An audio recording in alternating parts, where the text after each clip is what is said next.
gonna do Neil Young's Needle and the Damage Done. Now, I like this song a lot, but it's one of my all-time favorite acoustic guitar riffs, especially that instrumental thing he does on the C chord.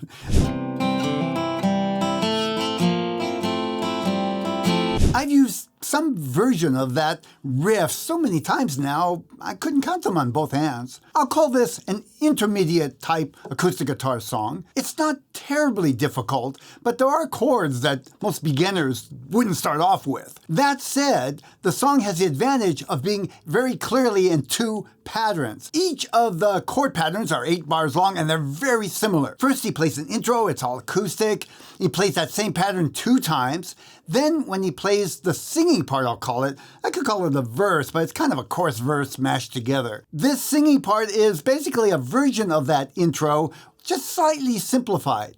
So I'm going to show you the singing part, and then I'll save what I'll call the riff for a little later for those who are ready to kind of take it up a notch. Even if you're pretty experienced, learn this singing part first. You'll see it's very easy to add on the riff that makes it the instrumental intro, and we'll play it again as an interlude, the exact same thing. In fact, he uses a portion of it for the outro as well. I'm going to start with the chord forms, and then we're going to practice them a little bit just with one single strum down so you can see kind of where they fit with the words. I'll call that a practice walkthrough. Then I'll show you a strum, fortunately nothing complicated here. And then for those who want it, I'll go ahead and show you the riff after the strum. You can add that in to the instrumental portions. And then finally, I'll give you an opportunity to play along with me with the words and the chords, and you'll see my hands so you'll know where the chord changes are visually. With that, let's go ahead and get started with those chords. We'll start out with a folk-style D chord. Sounds like that. Now we're going to change that to a D sus2.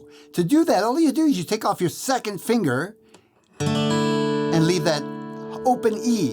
It's a high E string, open. Next, you're going to take that second finger and stretch it over to the 5th string, 3rd fret. That's a C note. We're going to call this chord D sus2/C, meaning C's in the bass. Sounds like this. Next chord. Now you're going to take that second finger off and move the first finger over to the 2nd fret. You see, we're going down a half step. Sounds like this. We'll call that G6/B. Don't ask me how we got that name, except the B is in the bass note. That's pretty obvious. And the names of the chords aren't really that important. Just memorize the chord form. I want to go on to the next chord because they're all kind of connected. Now we're just going to move that first finger down 1 fret. Bit of a stretch here, yes. That's what it sounds like. And you might want to practice that one a little more than the others.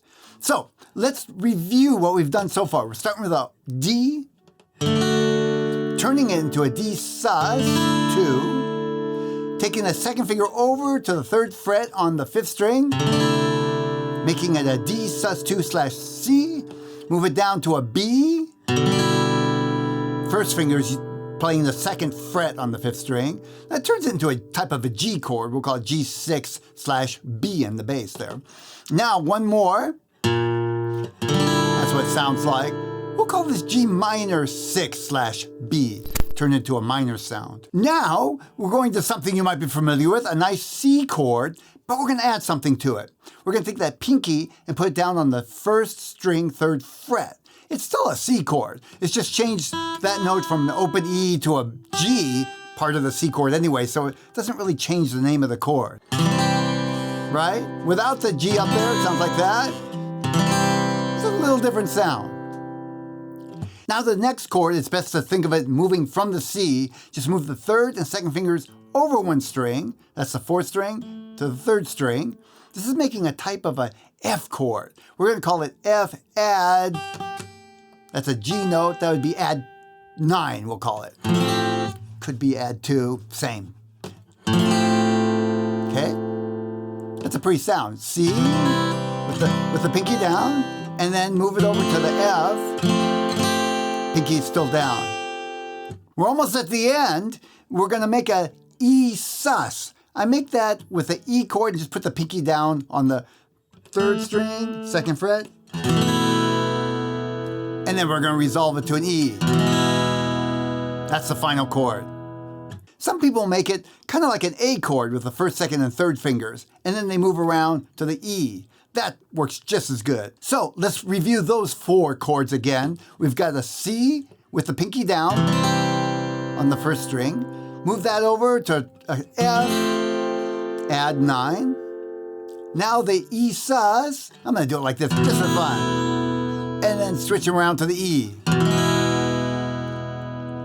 That's actually 8 bars, 8 measures. See this D and the D sus is all 1 bar. You're kind of in the middle of the bar, take the finger off. Then it goes over to the C note right there. That's 1 full bar, 1 full bar. That's 4 bars, then 5, 6, 7, and 8. And it does that over and over and over. So, you guessed it, practice those chord changes, just like that. Start with just making each chord, and don't worry about rhythm. Just practice going from one to the other. If you need some help with kind of an efficient way to learn chord changes like this, I'll put a link to a video up there that teach you how to both memorize chords and chord changes and practice them efficiently. Okay, I trust you practice the chords and you practice putting them together. I'm going to show you where they fit with the lyrics. I'm going to pick the first 2 singing portions, I'll call it. And afterwards, if you're up for it, I'll show you that riff that they do in the intro. Now, to be clear, it's the exact same pattern every time. So if you can do it with 1 verse, just switch out the words and do the same pattern again and again. We'll start with a D chord. Go ahead and play along with me. You practiced, right? Do this. D. Then open up the second finger. Going on to the C in the bass. 1 strum each. Down a fret with the first finger. And now 1 more fret. Now I'll show you what words go with each of this. So the first part is all 1 measure. This, as a matter of fact, a little tip. You might want to start with just using a D. It won't be very noticeable to add this sus2. As a matter of fact, I'm going to do just the D because it'll be even measures. I'll show you what I mean. So the first part is, I caught you knocking on my... Now move over to the C note. Cellar door. Now down the fret. I love you, baby. Can I... 1 more fret. Have some more. Now we'll go to the C chord. Pinky down. Ooh. Over to F. The damage to the E sus. And then E. That was 8 bars, and that's the entire pattern. We'll do that 1 more time, but I want to show you something. This is 8 bars. Forget the D sus2 just for now, so it'll be a nice even 8 bars. 2, 3, and 4,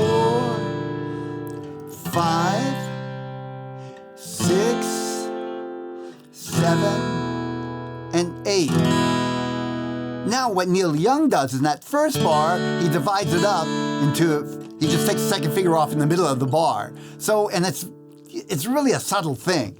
I think it sounds good, but it's not worth stressing over. Now, let's do that 1 more time together, right? Practice with me. Start with D. Ready? Hit it. I caught you knocking on my cellar door. Down 1. I love you, baby. Can I have some more? More. C. Ooh, F. The damage done. And E. Let's try the next verse. Same thing. Same exact progression. Start with D. Ready? Go. I hit the city and I lost my band. Down the fret. I watched the needle take another man. To the C. Gone. F. Gone. The damage is done. And then he does that instrumental, I'll call it interlude because it's in the middle of the song again. And then 2 more singing portions and ending with half of the instrumental interlude, at least if you want to play it like Neil Young does. Let me show you what I'm using for a strum, and then I'll do the lick if you're up for it. Okay, ready for the strum? Now you're going to like this. Neil Young is doing this down, up, the whole time. Now he is, especially on the lick, he's kind of hitting some strings and not hitting others. That's going to take some practice on your part, but that's more in the riff. When he's singing, he's pretty much just going like that. He is putting an emphasis on that down, so it's not down, up, it's like that. I would recommend watching a video of him performing sometime. You'll see it's simple, but it has a feel to it. So try that with me, just on the D chord. Down, a little more emphasis on the down and up. Swings a little bit. Try it. Ready, go.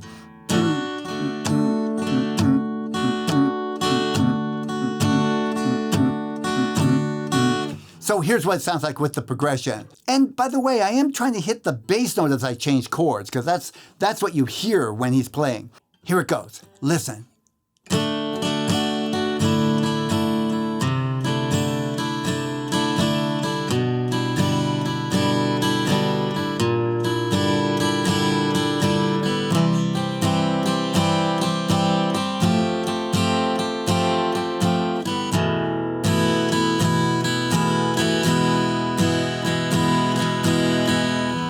Okay, so if you want, try that on your own and then back up a little bit and try it with me a couple of times just to kind of get the feel. I find the main thing with this is try to get out of your head and just feel it. This really made a difference when I finally figured this out. I was really trying to calculate, put the emphasis here. Once you feel it, it tends to both come easier, but it also sounds more natural. Okay, let's do that classic riff that he does in the intro twice. He also does it again after 2 singing portions. I want to say verse, singing portions. And then he does half of it at the very end. I'll call it an outro. This riff is exactly the same as the singing portion. The chords are exactly the same. Except there on the C and the F, he's got a little riff that takes the place of that. That's what I'm going to focus on. It sounds like this.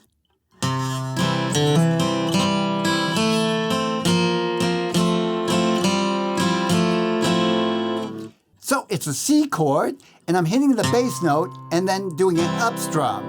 As I go through the bass note, I move my hand down slightly so I can up strum. So it's down. Then I go on to the 4th string and I'm going to do a hammer on. I'm taking my 2nd finger off, hitting the bass note, and hammering on with my left hand. So it's together. The next note is an open 3rd string. It goes. And then I move my 2nd finger over to cover the 2nd fret on the 3rd string. Let's try those 4 movements together, starting with a C. You can try it along with me, but it helps to kind of see it in your mind. And then practice it little by little so you can slowly so you can put it together. Here's what it sounds like.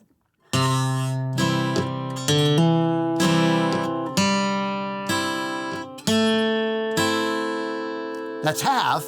The second half, I'm moving my 2nd finger over to the 4th string and the pinky down next to it. This is making a type of F chord. It's taking the place of the F chord when we're singing. Now I hit the 3rd string with my pinky down there. Take the pinky off, hit it again. Take the 2nd finger off, hit it again. And then 2nd finger down. That's the riff. So that portion is, I'm making an F-type chord, putting the pinky next to it so I get a different note on that 3rd string. Hit the 3rd string, pinky up, 3rd string, 2nd finger up, and then 2nd finger down. 3rd string every time. All together now. And if you want to try this, it's okay. I'll go really slow. Ready, hit it.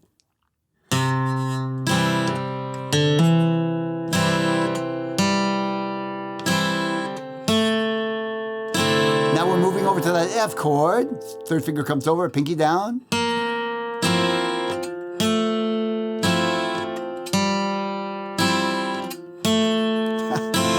I didn't know I could play it that slow first time. I'll do it again. I think I'll have to pick it up a little bit. Okay, here we go. Ready? Hit it.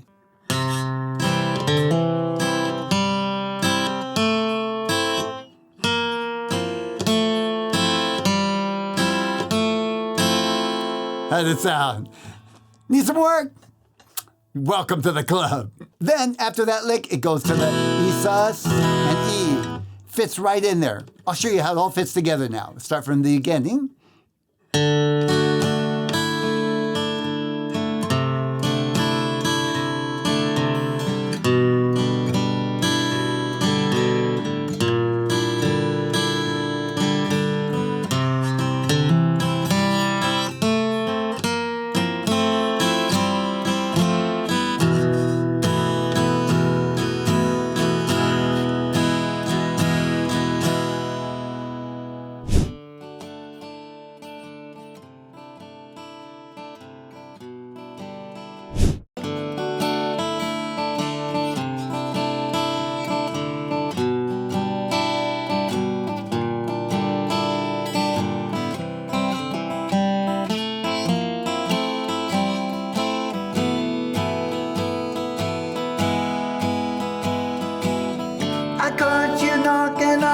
cellar door. I love you, baby, can I have some more? Ooh, the damage done.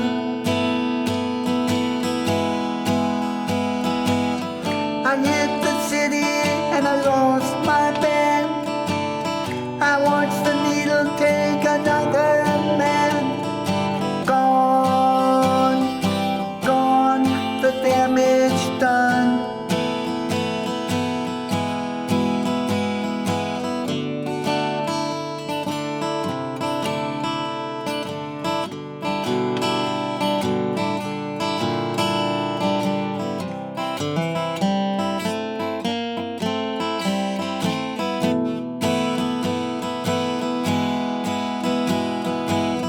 I sing the song because I love the man. I know that some of you don't understand. Melt blood to keep from running out. I've seen the needle and the damage done. A little part of it in everyone, but every junkie's like a setting sun.